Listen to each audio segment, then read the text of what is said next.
Chaque être humain est un pays inconnu. Nous marchons les uns à côté des autres, nous parlons, nous rions, nous échangeons des informations, mais nous restons des étrangers. À l'intérieur de chacun de nous se trouvent des continents entiers de peurs cachées, des océans de souvenirs, des montagnes de rêves silencieux que personne n'a jamais explorés. Nous passons notre vie à distribuer des cartes postales de nos plus belles côtes, mais nous gardons secrète la carte complète de notre territoire intérieur. La plus grande solitude n'est pas d'être seul, mais d'être entouré de gens qui ne verront jamais ce paysage. La question fondamentale de l'existence est donc celle-ci: existe-t-il un regard capable de voir au-delà de nos frontières? Un explorateur qui connaît déjà la carte de notre pays secret. J'adore cette introduction. Salut à tous et bienvenue sur Le Bon Cap. Je suis Alex et avec Léo, on voulait aujourd'hui explorer cette idée vertigineuse. Et si, au plus profond de notre solitude, nous n'étions en réalité jamais seuls et jamais incompris? C'est une pensée immense. Et ça parle directement à ce sentiment qu'on connaît tous. Ce moment où tu es dans une fête, entouré de bruit et de gens qui rient, et pourtant tu te sens à des milliers de kilomètres. Ou ce « ça va » auquel tu réponds oui oui, alors qu'à l'intérieur c'est un champ de bataille. On porte tous un masque, pas par méchanceté, mais par protection. Parce qu'on se dit que personne ne pourrait vraiment comprendre le chaos qui est en nous. C'est exactement ça. On a peur que si les gens voyaient la carte complète de notre territoire intérieur, avec ses zones marécageuses et ses volcans endormis, ils prendraient peur et s'enfuiraient. Alors on reste sur la côte, on parle de la météo. Et le message fondamental de la Bible, le point de départ de toute paix véritable, c'est que ce sentiment d'être un pays inconnu est une illusion. Il y a un regard qui a déjà vu la carte. Plus que ça, c'est lui qui l'a dessinée. C'est là que tout bascule. Le psaume 139 est probablement le texte le plus incroyable jamais écrit sur ce sujet.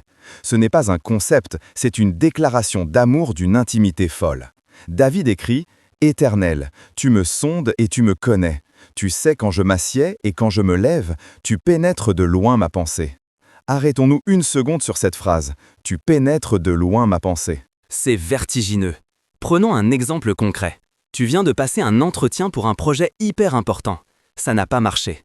À tes amis, à ta famille, tu dis avec un sourire courageux « Ce n'est pas grave, ce n'était pas pour moi, une autre porte s'ouvrira. » C'est la version officielle, la carte postale que tu envoies. Mais Dieu, lui, pénètre ta pensée. Il voit la vérité derrière la façade. Il voit le sentiment d'échec cuisant, la peur de ne pas être à la hauteur, la déception qui te serre la gorge. Il connaît la vraie histoire. Il ne se contente pas de la version publique. Et ça va encore plus loin. La phrase qui personnellement me retourne, c'est que Dieu nous connaît mieux que nous connaissons nous-mêmes. On croit se connaître, mais c'est faux. On est plein de contradictions, de zones d'ombre. On a tous des réactions qui nous surprennent. On se dit « mais pourquoi j'ai encore fait ça? Pourquoi je retombe toujours dans le même piège ?» On est souvent un mystère pour nous-mêmes. Absolument. On se donne des explications simplistes. Je procrastine parce que je suis paresseux. Je suis en colère parce que je suis trop sensible. On voit le symptôme, mais on ignore la cause profonde. Et la Bible nous dit que le regard de Dieu est comme un scanner médical de l'âme. L'Épître aux Hébreux au chapitre 4 dit que la parole de Dieu juge les sentiments et les pensées du cœur. Nulle créature n'est cachée devant lui, mais tout est à nu et à découvert aux yeux de celui à qui nous devons rendre compte. Tout est à nu et à découvert. Ça pourrait faire peur, comme un interrogatoire. Mais dans le contexte de l'amour de Dieu, c'est la plus grande délibération. Reprenons l'exemple de la procrastination. Tu penses être paresseux. Mais Dieu, lui, voit que ta procrastination n'est pas de la paresse.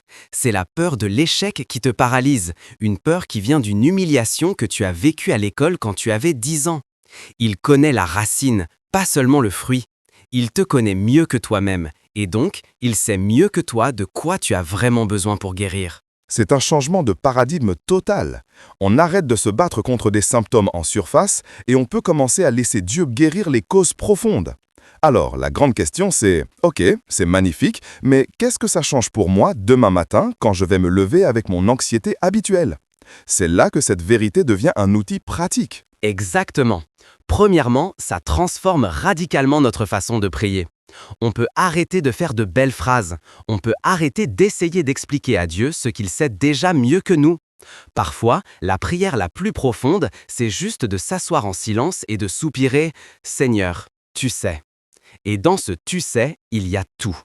L'apôtre Paul le dit en Romains 8 que lorsque nous ne savons pas quoi demander, l'Esprit lui-même intercède par des soupirs inexprimables. Notre soupir devient une prière parce que Dieu en connaît la signification. Quelle liberté!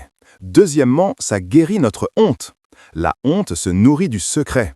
Elle nous murmure « Si les gens savaient vraiment qui tu es, ce que tu as fait, ce que tu penses, ils te rejetteraient. » Et cette vérité biblique vient pulvériser ce mensonge.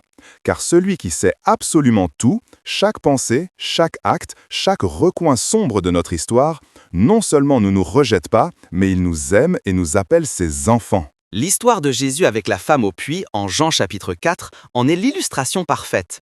Il révèle son passé sentimental compliqué, il met la lumière sur ce qu'elle cachait. Mais il ne le fait pas pour l'humilier, il le fait pour lui montrer qu'il la voit vraiment. Et c'est à ce moment-là qu'il lui offre l'eau vive. La connaissance de notre péché par Dieu n'est pas un prélude au jugement, mais à la grâce. Si celui qui sait tout m'aime, alors la honte perd son pouvoir. Et troisièmement, ça nous donne notre véritable identité. On passe notre vie à essayer de se définir par ce qu'on fait, ce que les autres pensent de nous, nos réussites.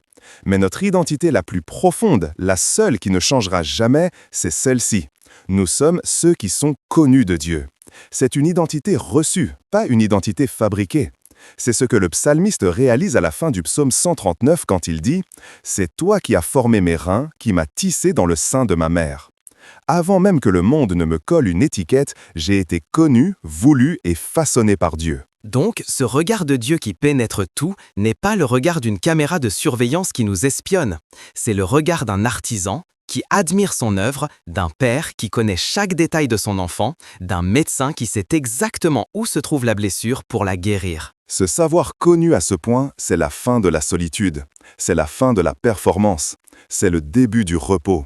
Vous n'êtes pas un pays inconnu. Vous êtes une terre connue, explorée et infiniment aimée. On sait que ce sujet touche à des choses très intimes. La question qu'on aimerait vous poser aujourd'hui est la suivante.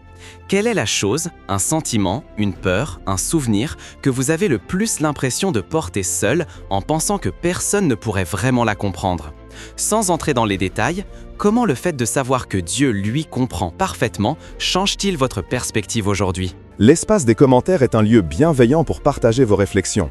Si cette conversation a mis un peu de lumière sur votre propre paysage intérieur, un pouce en l'air nous aide à partager ce message. Et bien sûr, abonnez-vous et activez la cloche pour ne manquer aucun de nos rendez-vous.